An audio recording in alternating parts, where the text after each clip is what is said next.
The text came at 9:47 a.m., and I remember the exact minute because I was staring at the microwave clock, waiting for a bag of oatmeal to stop spinning. "Daddy, can you come get me, please, now?" My daughter is 12. Ellie doesn't say please twice unless something is already broken. She writes in full sentences.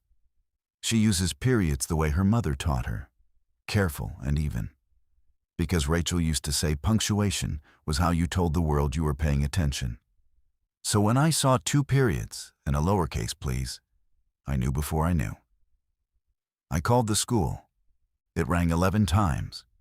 The front office at Bridgeport Middle picks up on the 3rd ring, always, because Marla runs the desk, and Marla is the kind of woman who considers a 4th ring a personal failure.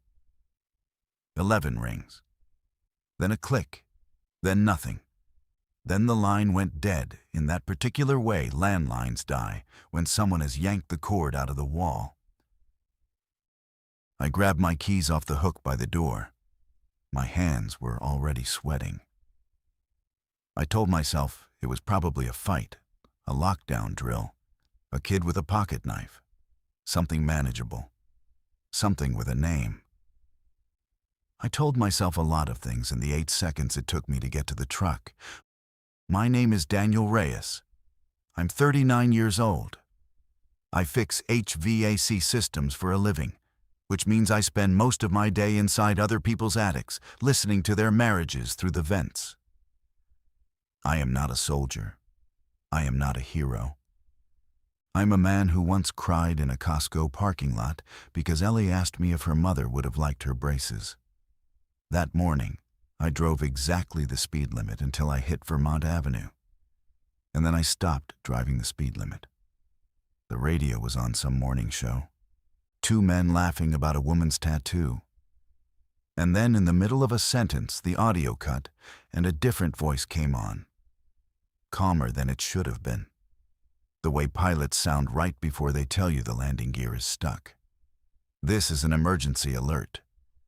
Residents of Bridgeport, Carrollton, and surrounding areas are advised to shelter in place. Do not travel to schools. Do not travel to hospitals. Repeat. Do not travel to schools or hospitals. Further information will follow. I turned the radio off. I didn't want further information.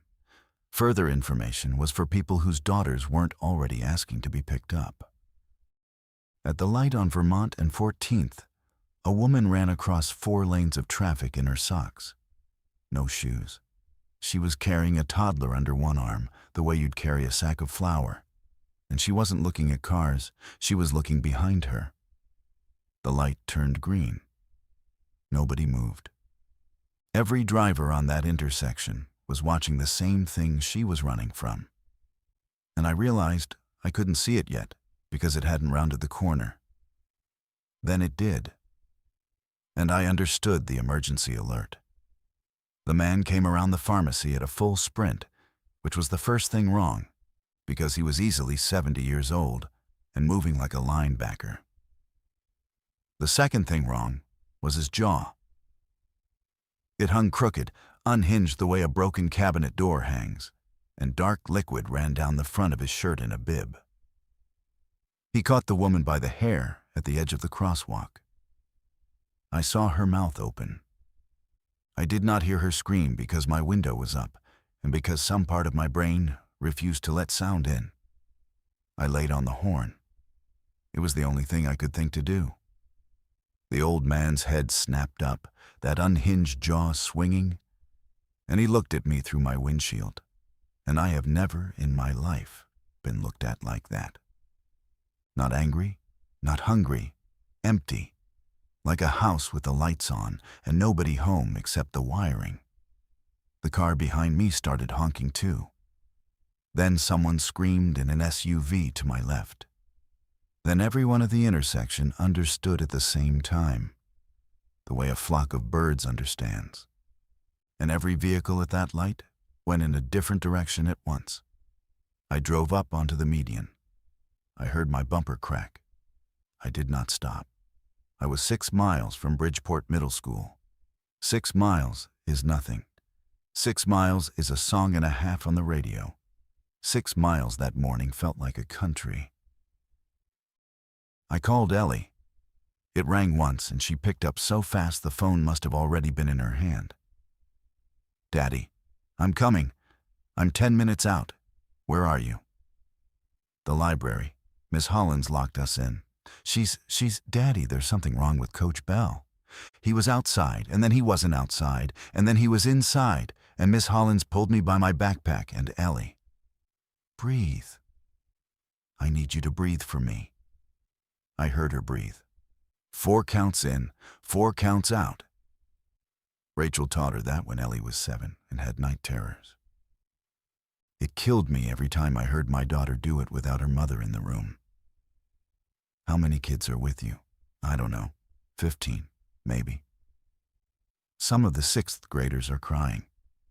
Is the door locked? Yes. Miss Hollins put a bookcase. Good, that's good. You stay behind Miss Hollins. You do what she says. I'll be there before you can finish a chapter, okay? Okay, Ellie. Yeah, I love you more than anything on this earth. There was a pause. Then, very small, I love you too, Daddy. And then the line cut. Not because she hung up, but because the tower on Elm went dark at 9:53 a.m. Which I would later learn was the exact moment the 1st National Guard convoy stopped responding to dispatch. I put the phone in the cup holder and drove through a red light at 50 miles an hour. A minivan clipped my back panel. I didn't stop. I couldn't afford to stop. Behind me, in the rear view, I saw a woman get out of the minivan to yell at me. And I saw something rise up from between 2 parked cars and take her by the shoulder. And I saw her yelling change shape into something else. And I kept driving because I had a daughter in a library, and I was the only one coming. By the time I reached Foster Avenue, I understood that whatever this was, it had started before 9:47. It had started while I was watching oatmeal spin.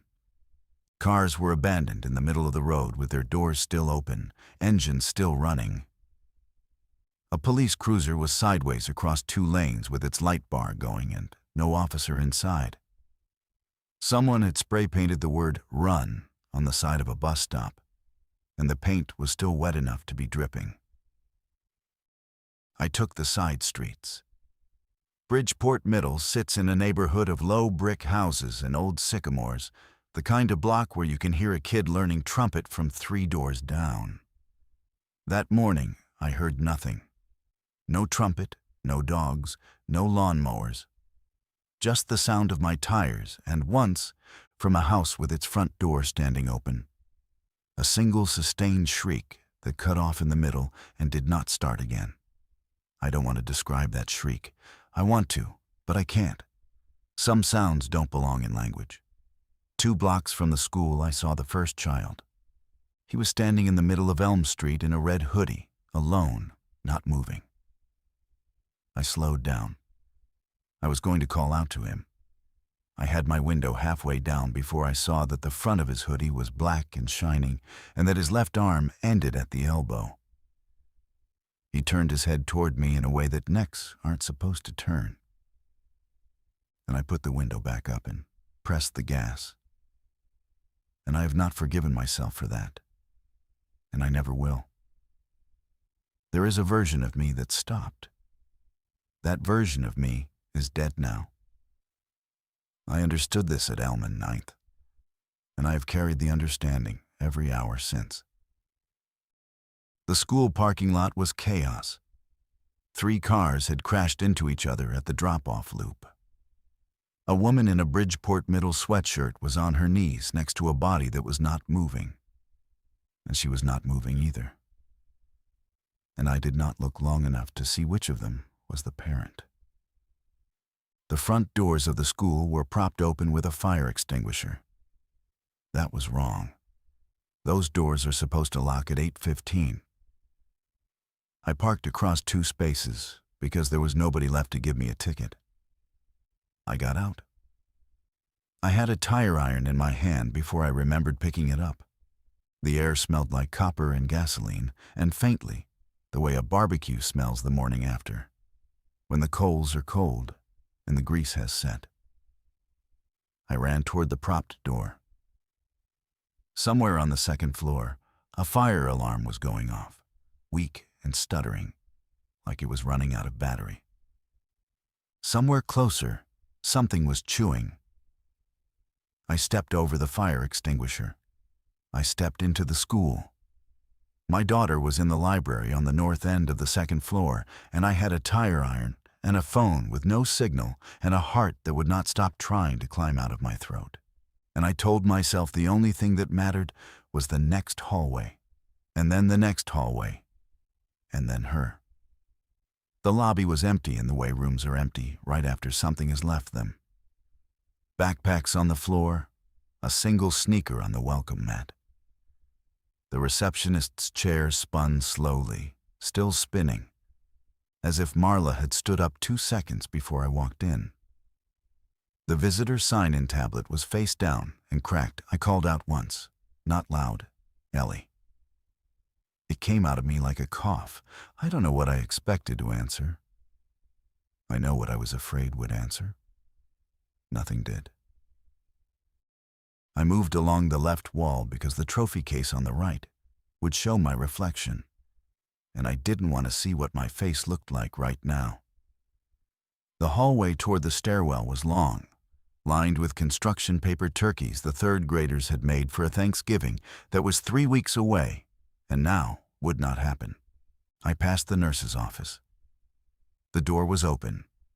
The cot inside had a small shape on it under a blanket, and the blanket was still.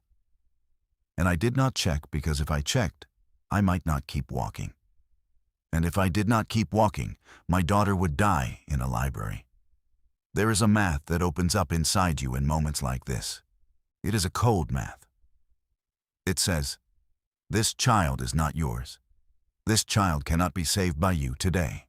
Your child can. Move. I hated the math. I used it anyway. The stairwell door was heavy and old, and it groaned when I pulled it.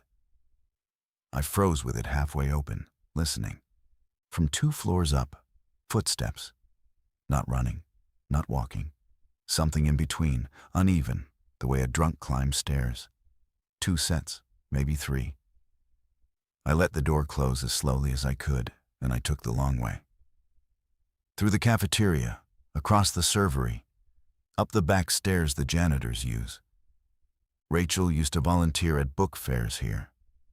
She'd walked me through this building on parent night in September, 6 weeks before she died, pointing at things and saying, this is where Ellie eats lunch. This is where Ellie hides during tornado drills. This is where Ellie's locker is.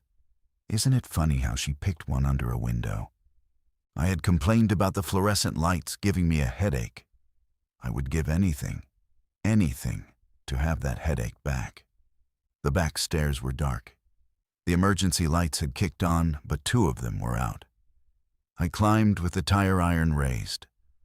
On the landing between 1 and 2, I found a woman's shoe, a flat, black, size 7 or 8. There was blood on the heel, but no blood on the sole, which I understood meant she had bled after she stopped walking, not while. I did not pick up the shoe. I did not think about whose foot it had belonged to. I climbed. At the second floor door, I stopped and pressed my ear to it.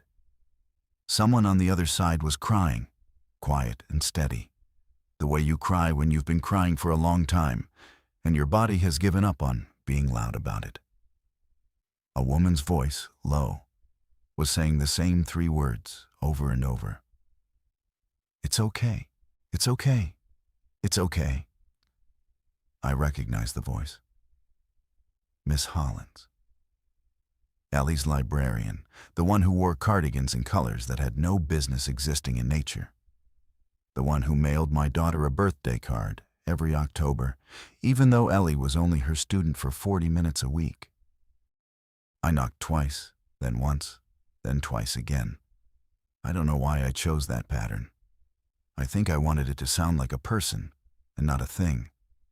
The crying stopped. The "it's okays" stopped. Everything on the other side of the door went perfectly still. Then, small and clear and closer to the door than I expected, my daughter's voice. "Daddy."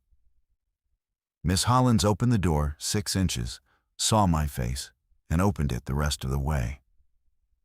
Ellie was in my arms before I could set the tire iron down. She was shaking so hard, I thought at first she was laughing. She wasn't. She was breathing the 4 count. In, in, in, in. Out, out, out, out. Her hair smelled like the strawberry shampoo Rachel used to buy her. And I understood that Ellie was still buying it herself, and I had not noticed, and I would notice everything now. I counted the room over her shoulder. 12 children, not 15. I did not ask about the missing 3. Miss Hollins's eyes told me not to. She was maybe 50, small and square, with a bruise coming up along her jaw that hadn't been there at the last parent-teacher conference. Mr. Reyes. Diane. She had never let me call her Diane before. She let me now. "We have to move," she said. "The East Wing is—" She paused and looked at Ellie, and then said, "The East Wing is not accessible.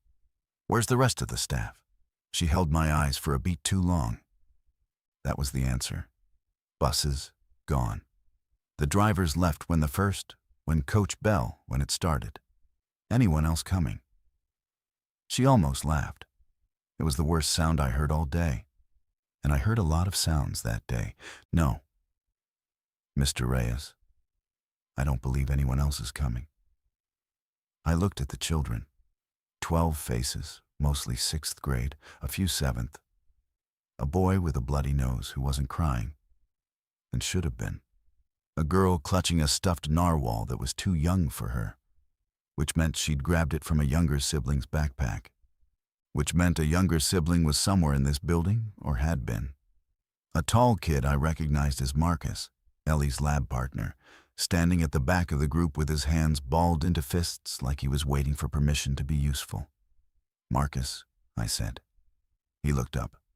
"Can you help me move this bookcase?" "Yes, sir." "Good. Everyone else, listen to Miss Hollins. Ellie, stay close to me, not touching. Close." She nodded. She did not let go of the back of my jacket. "Diane," I said, "Lo, my truck is in the west lot. If we can get down the back stairs and across the courtyard, I can get maybe 8 of them in the bed and 4 in the cab. But we have to go now, because whatever's in the East Wing is going to hear us the second we move that shelf." She looked at the 12 children. I watched her do the math I'd done in the hallway. I watched it cost her something. 8 in the bed, she said. 4 in the cab. That's 12. Yes, that's all of them. Yes, and you. Ellie in the cab. I'll drive. And me. I hadn't gotten to that part yet. Neither had she. She smiled at me, and it was the smile of a woman who had already made a decision and just needed me to catch up. "Mr. Reyes, Daniel, I am 53 years old and I have a bad hip, and I'm not going to fit in the bed of your truck without slowing you down. Get them out. I will hold this door. No.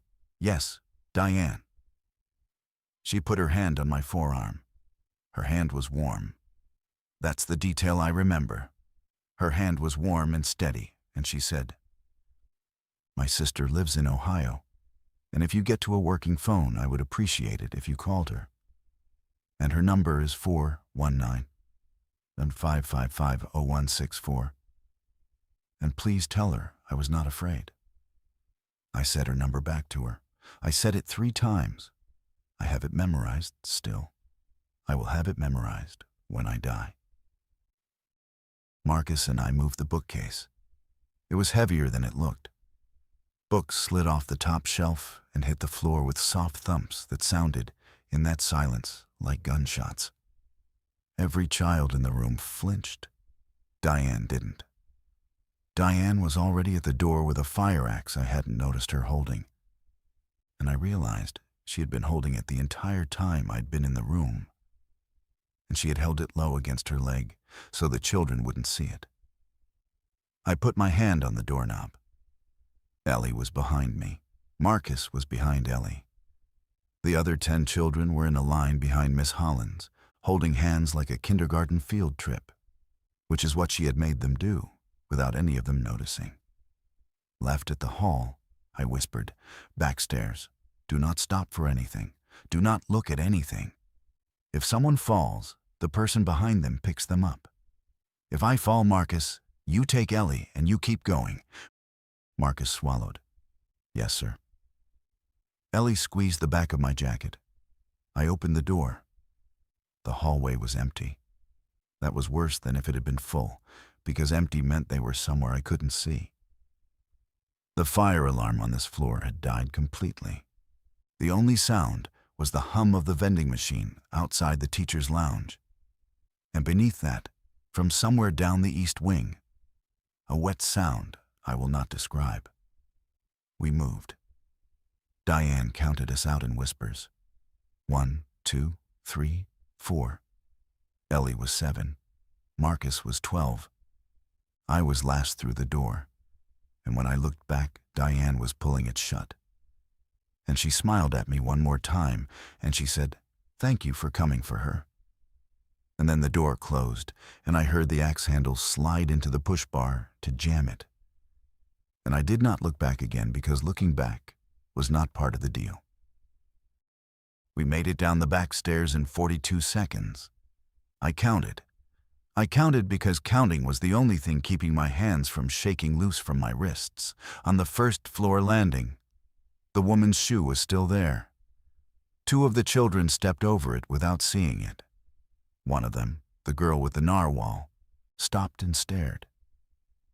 I picked her up. She weighed nothing. I carried her the rest of the way with the tire iron in my other hand, and Ellie's grip on my jacket like a fishhook. The courtyard door opened onto the west lot. My truck was 30 yards away. Between us and it, there were 3 shapes, 2 adults, 1 small. I set the girl down. I handed the tire iron to Marcus. "Marcus," I said, "if any of them get near the kids, you swing for the knee. Not the head. The knee. Understand?" "Yes, sir." "Ellie." "Yeah, Daddy." "You get everyone in that truck. Bed first, then cab. You count them in. You do not wait for me. If I'm not there in 60 seconds, Marcus drives." "I can't drive," Marcus said. "You can today." I stepped out into the lot. Behind me, I heard Ellie start to count. 1, 2, 3, 4. The 3 shapes turned toward the sound of my boots on the asphalt, and the small one turned faster than the others. And I understood that whatever this thing was, it was worse in children. Lighter, quicker, newer. I raised my hands so it would come at me and not at them. It came. I will not tell you what I did in that parking lot. I will tell you that when I got to the truck, my hands were red past the wrists, and the tire iron was in Marcus's hands, and he was staring at me like I was something he had never seen before. And I was, and I have been ever since. Ellie counted 12. 12 in. I got in. I drove. At 2:58 p.m., we cleared the school gates. At 3:04 p.m., I looked in the rear view, and Bridgeport Middle School was on fire. I do not know who lit it. I have thought about it every night since, and I still do not know. By 3 p.m., the school was gone. 12 children in a pickup truck is a math problem with no clean answer. 4 in the cab, buckled in pairs across 2 seat belts. Ellie half on my lap because she would not let go, and I would not make her. 8 in the bed, low, told to lie flat and hold on to each other and the toolbox and anything bolted down. Marcus rode in the bed. He said he wanted to be where he could see if anything came up behind us. He said it like a soldier. He was 13.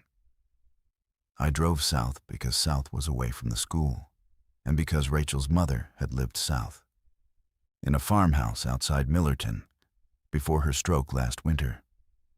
The house was still ours. The keys were still on my ring. It was 40 miles. 40 miles on a normal day is a podcast and a coffee. 40 miles that afternoon was a war. The highway was closed by cars, so I took the county roads. 2-lane blacktop through soybean fields and hog operations, and one closed diner with all its windows broken. The radio gave me nothing but static until I hit the AM band and found a man's voice reading names. Just names. First and last, over and over, in alphabetical order, in the calm voice of a person who has decided that reading names is the only useful thing he is left to do. I turned it off after 3 minutes. I turned it back on 12 minutes later, because the silence in the cab was worse than the names. The girl with the narwhal was named Sophie. She was in second grade. Second grade. She had been at Bridgeport Middle because her older brother had a piano recital in the auditorium at lunch, and their mother had picked her up early from the elementary school across town so she could watch. Her brother had been on the stage when it happened. Sophie did not say the word happened. She said when he stopped being Kyle. She said it into the narwhal's back, so I almost didn't catch it. And when I did catch it, I had to grip the steering wheel until my knuckles hurt so I would not do something stupid like pull over. The boy with the bloody nose was Thomas. He was 11. He had not spoken since I'd found them in the library. Ellie whispered to me that he had watched his father drop him off that morning, and then watched his father get out of the car to argue with another parent about the drop-off lane, and then watched that other parent bite his father's face. She whispered it the way you whisper a secret about a friend. I nodded because there was nothing else I could do. I learned all 12 names in the first hour. I made them tell me. I made each one say their name and one thing they liked, out loud, to the cab, because I had read somewhere once that trauma settles worst in silence. Ellie went first, to model it. Ellie Reyes. I like drawing hands. I did not know she liked drawing hands. I did not know a lot of things. There was Sophie and the narwhal. There was Thomas, silent, who eventually whispered chess. There was Marcus, who liked engines, which was a small mercy because I was going to need him to know about engines before the day was out. There was Anna, 13, who said she liked her little sister and then went quiet because her little sister had been at a different school. There was Jalen, who liked basketball. There was Priya, who liked her grandmother's cooking, present tense, and I did not correct her. There was a boy named Wesley who said he liked God, and I said that was a good thing to like, and I meant it. Because whatever was happening out there was not the work of anything I understood. By the time the sun started going orange over the fields, I had 12 names in my head, and one word for each of them. And I understood that I was now responsible for all of them, and that I had not asked to be, and that asking had never been part of the deal. The truck's fuel gauge was at a quarter tank. The gas station in Corbin was the first place I stopped. It was not a decision I wanted to make. It was a decision the fuel gauge made for me. I pulled in slow, headlights off, engine at idle. The lot had 2 other vehicles, both abandoned, both with the driver's doors open. The pumps were still lit. That was either very good or very bad. The little store attached to the pumps had its front window smashed, but its door closed, which was a combination I could not parse. "Marcus," I said through the back window. "Everyone stays down. Nobody sits up. Ellie, you are in charge of counting heads. If you get to 11, you honk the horn twice. Understand?" 12, Daddy. I count to 12. "If you get to 11, I said, you honk. Twice." She understood. She did not like it. She nodded. I got out with a tire iron. I walked to the pump. The card reader had a sticker on it that said out of service since last summer. And beneath it, a handwritten sign that said, pay inside. I looked at the store. I looked at the truck. I looked at the store again. There is a specific kind of quiet that a gas station has when it is empty and shouldn't be. The overhead lights buzz. The ice machine hums. There's no other sound because there is no one to make one. And that absence is louder than any noise. I stood in that quiet for maybe 8 seconds. Then I walked to the store. The door was unlocked. I pushed it with the tire iron, not my hand. The bell above it jingled, and I almost swung the iron at the bell. Inside, the smell was wrong. Not rotten exactly, just wrong.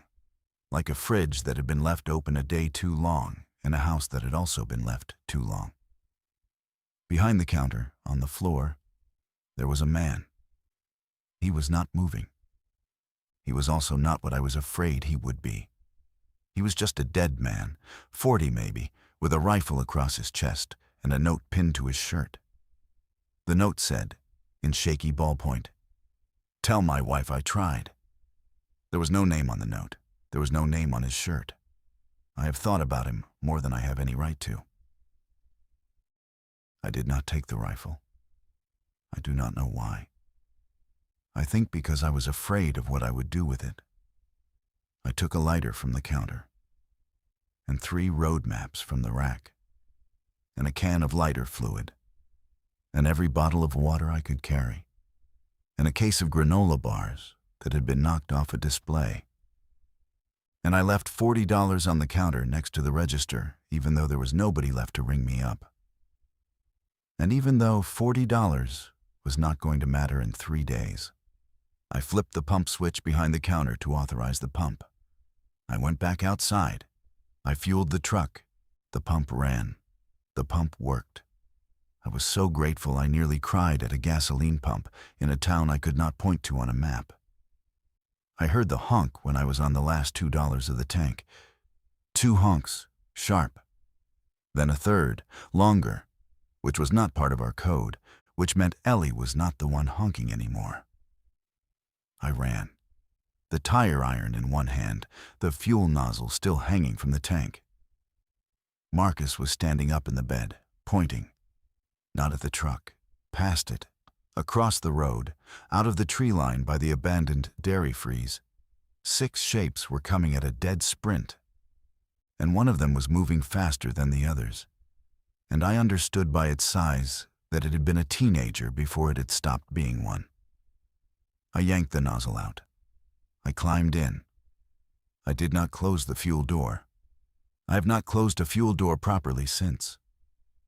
Some habits break that day and never come back. I drove. The truck fish-tailed on gravel and then caught pavement, and then I was doing 60 in a 30, and the shapes were behind us, and then they were smaller, and then they were gone. Ellie was crying into my shoulder. Marcus was still standing in the bed with the tire iron raised, his hair wild, his jaw set. And I watched him in the mirror, and I thought, that boy's mother is going to look for him, and she is not going to find him. And if she does find him, she is not going to recognize what I am turning him into. I drove until full dark. I did not turn on the headlights. We reached the farmhouse at 9:14 p.m.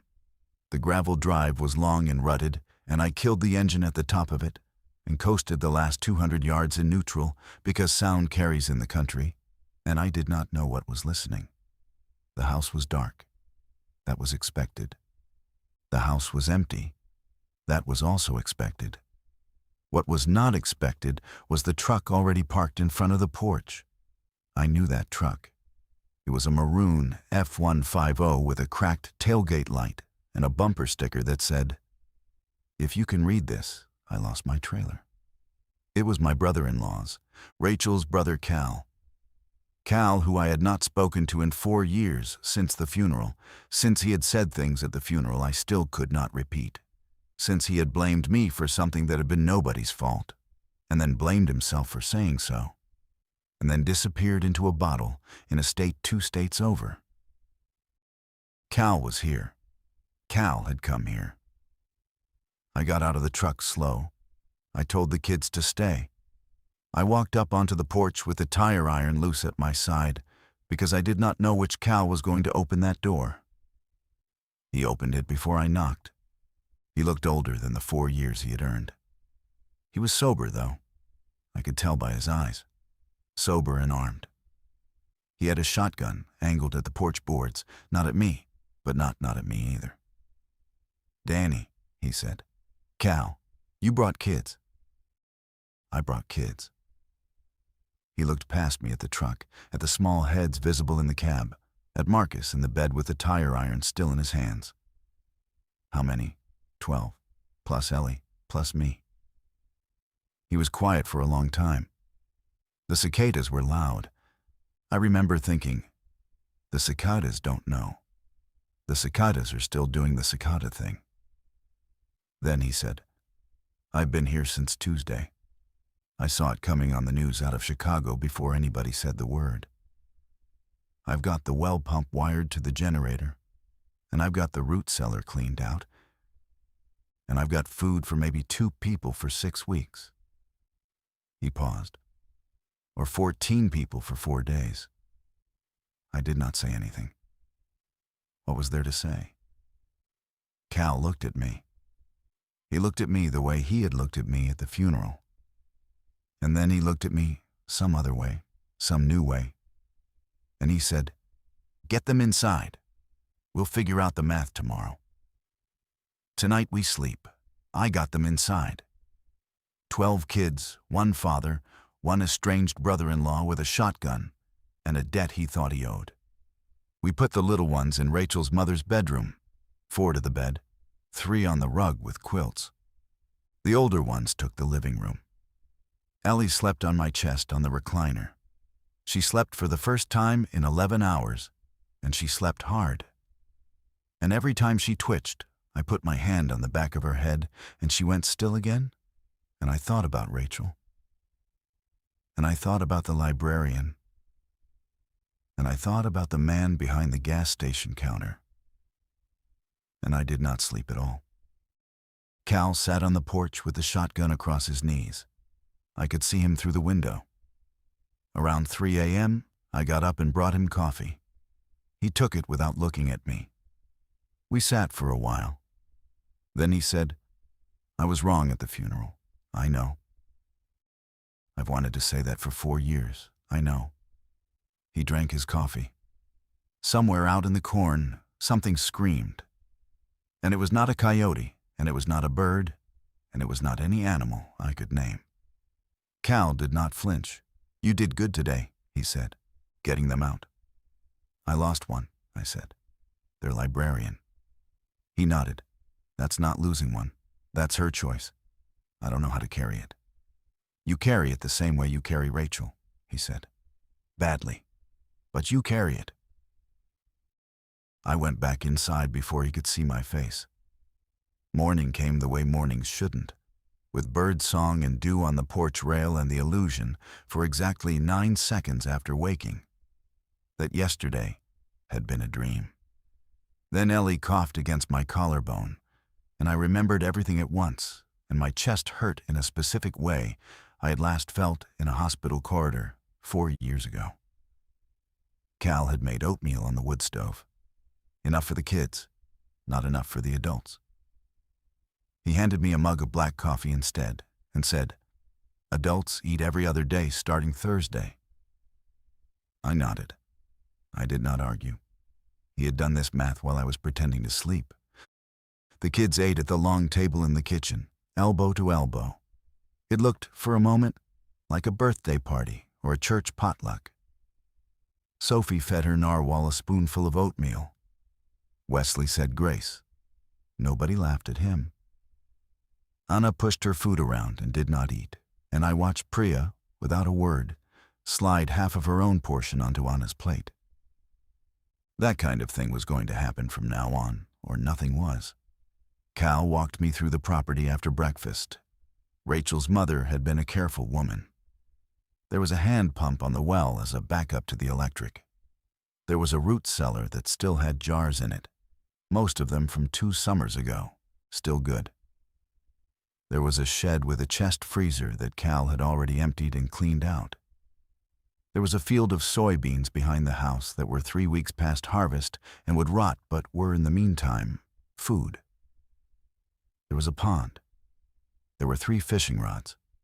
There was a rusted rifle Rachel's father had kept above the fireplace, and Cal had cleaned it, and it worked. And there were 62 rounds for it in a coffee can under the sink. There were also, Cal said, neighbors. Not many, but some. The Petersons a mile east, the Cho family 2 miles north, an old man named Whitaker south of us, who had lived alone since his wife died in 2019. Cal had walked to Whitaker's place on Wednesday. Whitaker was fine. Whitaker had chickens. Whitaker had said, in Cal's telling, that he was not leaving the property he had bought in 1968 for any reason, including the end of the world. We are going to have to trade, Cal said. Not today, not this week, but soon. And we are going to have to decide who we tell about the kids. Why would we not tell? He looked at me for a long moment. Because, he said, food is going to get scarce. And when food gets scarce, 13 extra mouths becomes a problem some people will want to solve.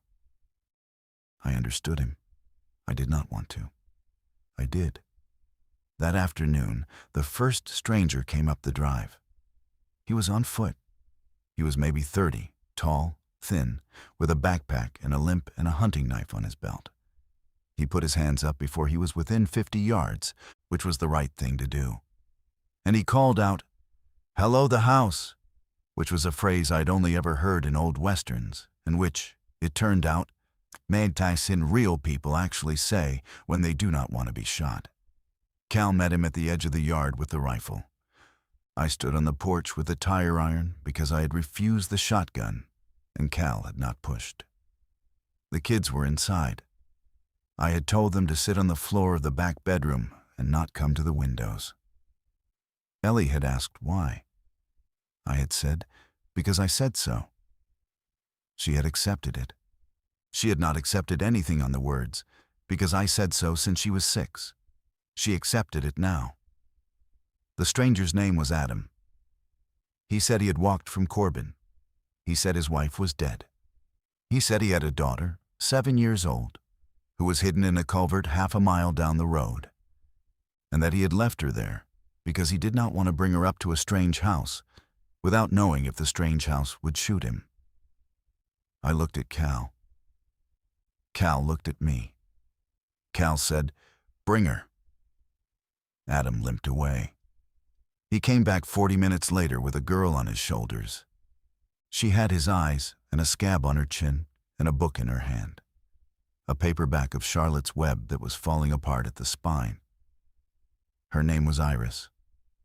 That night, we were 16. You cannot understand how fast a house shrinks until you put 16 people in it. The farmhouse had 4 bedrooms and 1 bathroom and a mudroom Cal had converted into a bunk space with 2 cots. The kids were stacked like cordwood. The line for the bathroom in the morning was 35 minutes long. The well pump ran hot. Cal rewired something, and it ran less hot. Adam turned out to be an electrician, which was the kind of luck we were not going to admit out loud, in case admitting it drove it away. We fell into a shape. Cal ran the perimeter.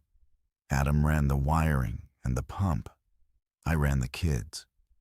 Ellie, without being asked, ran the little ones, which meant Sophie and Iris and Tomas, who had begun speaking again in short sentences and mostly to Iris, because Iris had brought a paperback and Thomas had missed books. Marcus ran the older kids, which meant chores, water hauling, wood splitting for the stove. He was 13, and he swung an axe like a man twice his age. And I did not know when to tell him to stop being a man and go back to being a boy. I still do not know. We ate every other day, the adults. We ate every day, the kids. Cal lost weight first because Cal had less to lose. Adam followed. I was slower to show it. I had always carried more than I should have. That was the first useful thing about being a big guy with a bad diet. On the 5th day, the neighbors came. Not Whitaker, the Petersons.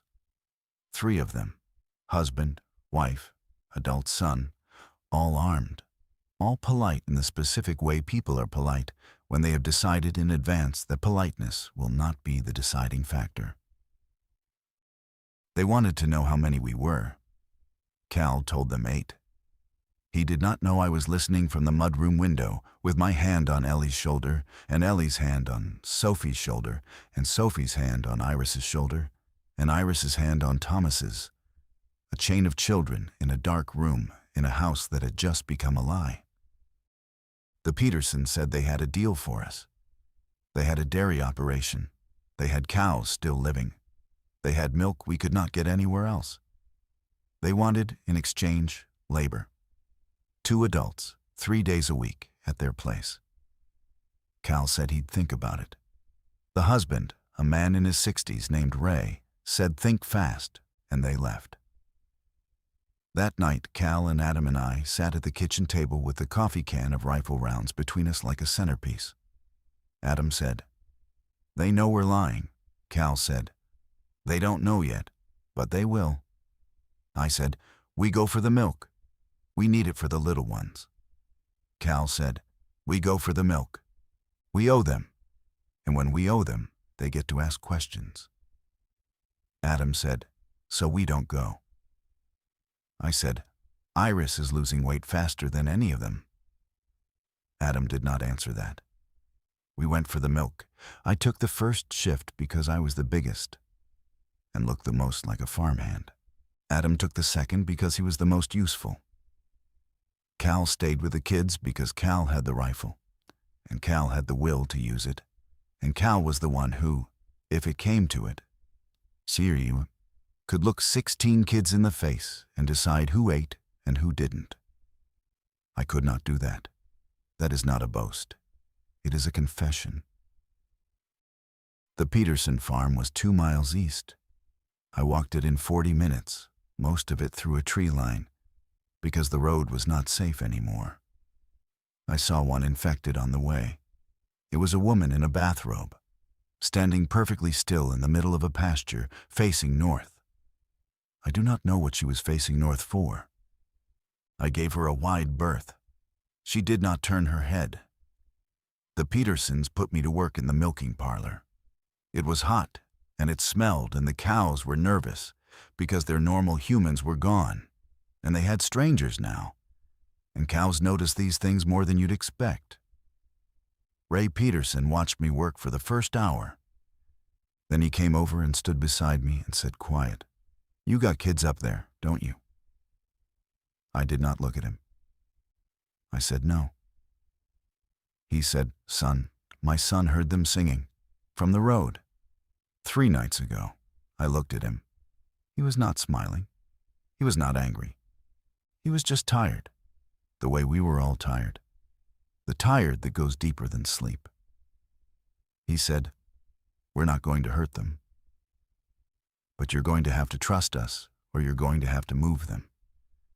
Because word travels, and we are not the worst people who will hear it." I nodded. I did not stop milking. My hands shook a little, not enough for him to see.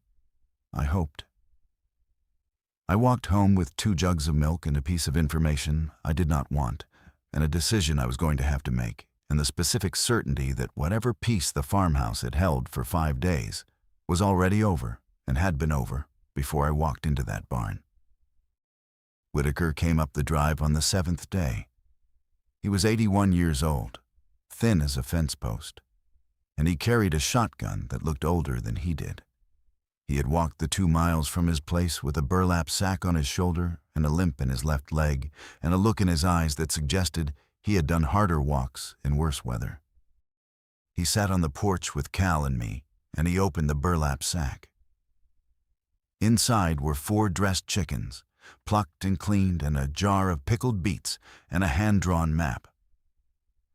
The map showed our farm, his farm, the Peterson farm, and a fourth property I did not recognize, a compound off Route 12 that Whitaker had circled in red pencil. That, he said, tapping the circle, is Bill Carnes's place. You don't know Carnes. Cal knows him a little. Carnes has been getting ready for this since 1997. Carnes has 15 men and a lot of guns, and a philosophy about who deserves to eat. Cal said, "We heard the Petersons had a problem with Carnes last spring."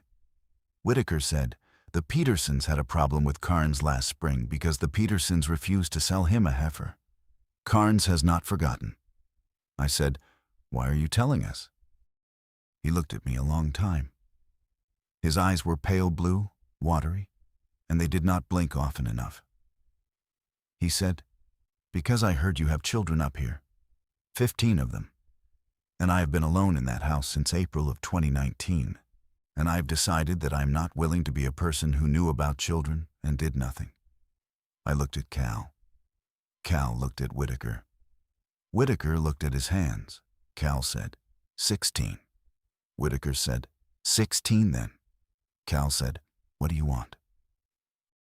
Whitaker said, "I want to move my chickens onto your property because Carnes will come for my chickens before he comes for anything else. And I want to sleep on your couch. And I want to teach your older boy to shoot properly because he is going to need to know, and you two are too busy to teach him." Cal was quiet. I was quiet. The wind moved through the sycamore in the front yard and dropped a leaf on the porch step. Cal said, "When does Carnes come?" Whitaker said, 3 days, maybe 4. He has been waiting to see who survives the first week. He is going to start collecting on the 2nd. We moved his chickens the next morning, 16 of them. Marcus and Adam built a coop in the shed while Iris and Ellie named every single hen, which took most of the afternoon, and which I let happen because the sound of my daughter arguing with a 7-year-old over whether a chicken should be named Beatrice or Beans was the closest thing to normal I had heard in a week. Whitaker slept on the couch. He snored. Nobody minded. He was up before dawn every morning, and he taught Marcus to shoot the rifle in the back pasture, 1 round at a time. Patient the way old men are patient when they know time is not on their side. Marcus hit a coffee can at 40 yards on his 9th try. Whitaker said, "Good." And then he said, "Now do it again." And the crack of the rifle rolled out over the fields like a small announcement of what we had become. On the 9th day, a scout came up the drive. Not Carnes. One of his men. He said his name was Doyle. He said Bill Carnes had heard about the good work happening at the old Millerton place. He said Bill Carnes wanted to invite the head of household to a friendly dinner on Route 12. He said it the way a man says it when the invitation is not an invitation. Cal accepted. Cal said Thursday. Doyle said Thursday. Doyle left. That night, Cal sat me down at the kitchen table. Whitaker was there. Adam was there. The kids were asleep, all 16 of them plus Iris, 17 small breathing shapes distributed through a house that had not been built for them. The rifle was on the table between us. So was the coffee can. So was Whitaker's map. Cal said, "I am not going to that dinner." Adam said, "Then who is?" Cal said, "Nobody. We move. Tomorrow." Whitaker said, "Where?" Cal did not answer right away. He looked at me. He looked at the map. He put his finger on a green space north of us that was labeled State Forest. And he said, "There is a ranger station 11 miles north, and it has been empty since the last budget cut. And I have the key because I did trail maintenance there for 6 summers before I drank myself out of that job too." I said, 11 miles with 17 children. Cal said, "Yes." I said, "On foot?" Cal said, "No. 2 trips in the truck. I take the little ones first with Whitaker. You come with the older ones second. Adam stays here with the last two and burns the house behind you when you clear the drive. Adam said, burns the house. Cal said, burns the house. Because if Carnes comes here Thursday and finds nothing, he will come looking.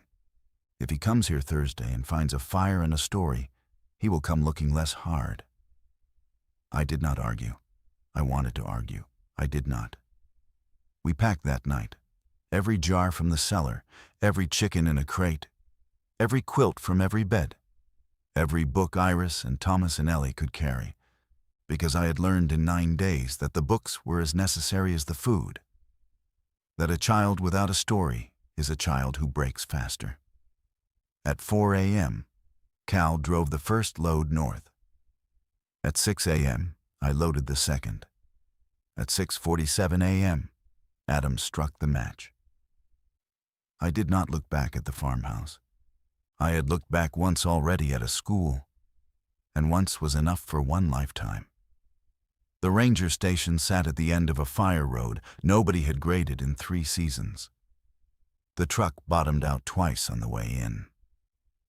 The building itself was a squat cinderblock thing with a green metal roof and a radio antenna, and a wraparound porch that had, at some point in the 1980s, been painted the same shade of green as the roof, and had not been painted since. Cal had the key. The door opened. The inside smelled like dust and pine and the ghost of somebody's forgotten sandwich. There was a wood stove. There was a hand pump on a well out back. There was a topographic map of the state forest laminated to the wall. And Cal had already been here in the last week, because there were sleeping bags stacked in the corner and cans of food on a shelf and a case of bottled water that had not been part of any state budget. You knew, I said. Cal said, I hoped. The kids fanned out through the building the way kids do when they are told a new place is theirs. Sophie claimed a corner. Iris claimed the corner next to Sophie. Tomas sat on the porch with his book. Ellie, without being asked, took inventory of the food shelf and told Whitaker there was enough for 4 days if we ate careful and 6 days if we ate less than careful. Whitaker said, we will eat careful. Ellie said, I know. She was 12. She had been 12 9 days ago, and she was still 12 today, and something in the space between had aged in her that I could not touch. The first night at the station was the first night I slept. Not well, not long. But I slept because there were 11 miles of forest between us and Carney's, and because Cal had strung a wire around the perimeter with cans on it, and because Whitaker was awake, and Whitaker did not sleep much even before the world ended. On the 3rd day at the station, Adam did not come back from a water run. He had gone with Marcus down to the creek. Marcus came back alone. Marcus was not crying. Marcus's face was the specific stillness of a boy who has decided that crying is a thing he will do later, in private, and never with a witness. Marcus said, he told me to run. Cal said, how many? Marcus said 4.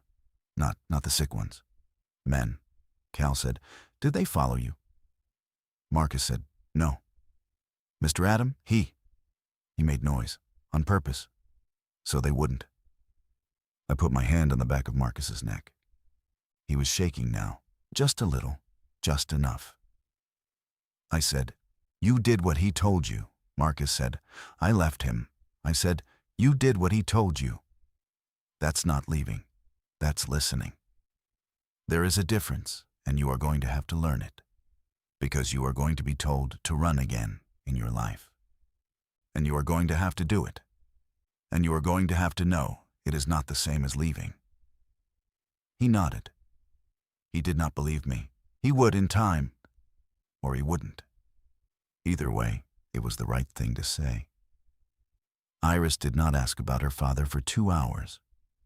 When she did, she asked Ellie, not me. Ellie brought her to me anyway, because Ellie had, in 9 days, developed the instinct that hard news came from adults and only adults. And I loved my daughter for it, and I hated the world for teaching her. I told Iris the truth, that her father had done a brave thing so that Marcus could come home, that her father was not coming back, that her father had loved her more than anything on this earth. Iris did not cry. She said, "I know." She had known before I said it. She had known from the moment Marcus came up the path alone. Children know. They always know. The kindness is not in telling them. The kindness is in confirming it, so they don't have to carry the knowing alone. That night, Iris slept in my lap in the chair by the wood stove. Ellie slept against my other shoulder. Sophie slept on the floor at my feet with the narwhal. I did not move for 6 hours. My legs went numb from the knees down. I did not care. I would have sat there for 6 years. Cal, on the porch with the rifle, whispered to me through the open window at some point around 3 a.m. He said, "We are going to have to go get Adam." I said, "I know." He said, "Tomorrow." I said, "Tomorrow." He said, "You or me?" I said, "Both." He said, "No. One of us stays with the kids." I said, "Then you stay." He said, "Why?" I said, "Because you can shoot 17 children in the head if it comes to it, and I cannot. And if it comes to it, that is the thing that will need doing. And I'm not the man for it." Cal was quiet for a long time. Then he said, "All right, Danny. All right." I left at first light with the rifle and a knife and 1 bottle of water. Cal watched me go from the porch. Whitaker watched me go from the tree line. Ellie did not watch me go because I had not told her I was going. I had told her I was walking the perimeter. I had lied to my daughter for the first time since Rachel died. And I had promised myself, walking down the fire road, that it would be the last time. And I've kept that promise. The creek was 1.5 miles from the station. I found the spot where Marcus had run from by the boot prints in the mud. I found Adam's water jug on the bank, unbroken. I found blood on a rock, not enough to be a body, enough to be a struggle. I followed the drag marks. They led east, toward Carnes. I walked 3 miles through forest I did not know, and came out on a rise above Route 12. Below me, maybe 400 yards down the slope, was a compound.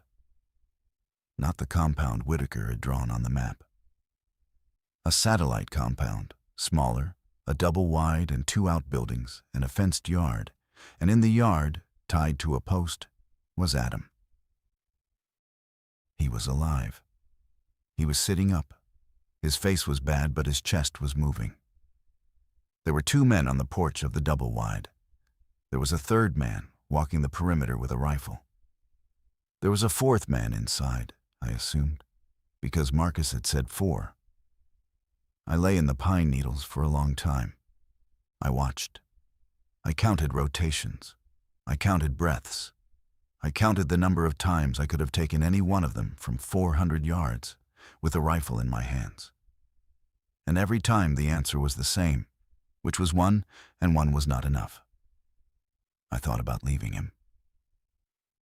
I want you to understand that I thought about it.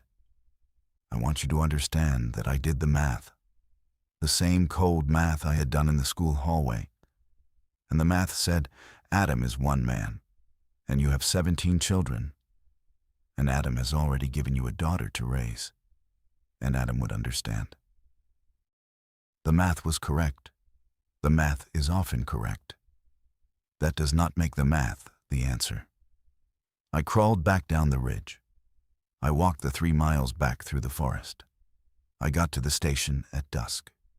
Cal saw my face and did not ask. Whitaker saw my face and put a cup of coffee in my hands. Ellie saw my face and did not come near me, which was the smartest thing my daughter did in a week of smart things. I sat with Cal on the porch after the kids were down. I told him what I had seen. I told him what I had thought. I told him about the math.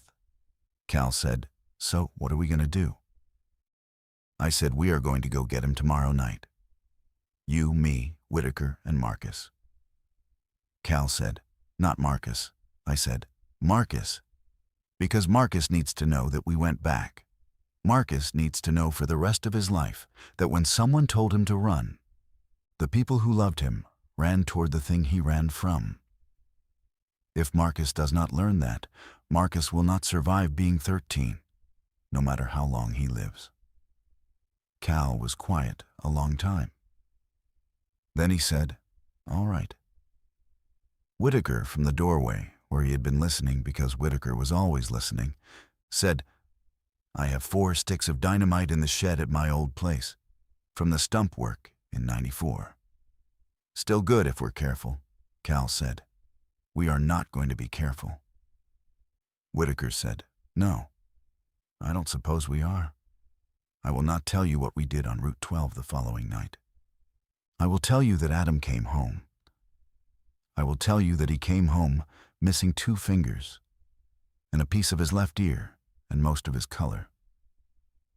But he came home walking on his own feet, with Marcus on one side of him and me on the other.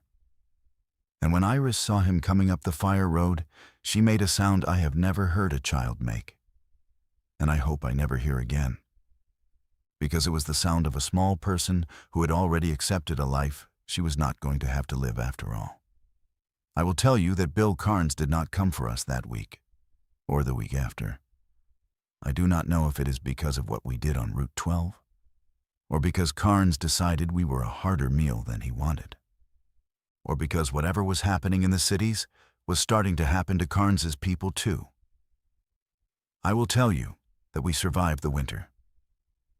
I will tell you that we lost one more child in February, a boy named Wesley, to an infection from a cut, and that we buried him behind the ranger station under a cross Marcus made from 2 boards, and that Marcus insisted on carving Wesley's favorite Bible verse into it, even though it took him a week, and that this was the moment I understood Marcus was going to be all right, that whatever I had turned him into in a parking lot in November had not eaten the boy in him after all.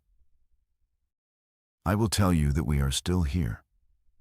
I will tell you that Ellie is 14 now, and that she still draws hands, and that she draws them better than anyone I have ever seen, and that she has taught Iris to draw them too. I will tell you that Cal is sober. I will tell you that Whitaker died last spring in his sleep on the couch he had claimed, at the age of 83, and that we buried him next to Wesley, and that Marcus said the words over him, because Marcus had become, without anyone appointing him, the person who said the words. I will tell you that I called Diane Holland's sister in Ohio from a working radio in the summer. It took me 4 months to find a working radio. Her name is Margaret. She cried. She said thank you. She said Diane had always been the brave one. I told her Diane had said she was not afraid. Margaret said that was Diane's way of saying she was afraid, but she went anyway. I said, I know. I hadn't known. I do now. There is a photograph on the wall of the ranger station. It is the only photograph in the building. Ellie drew it in charcoal on a piece of birch bark she peeled off a fallen tree the second summer. It is a picture of 14 children and 4 adults standing on the porch of this station in the spring of the first year. Every hand is visible. Every hand is drawn separately, carefully, the fingers spread.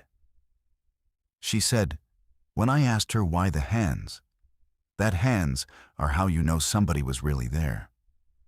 A face can be anyone. Hands are only ever the person they belong to.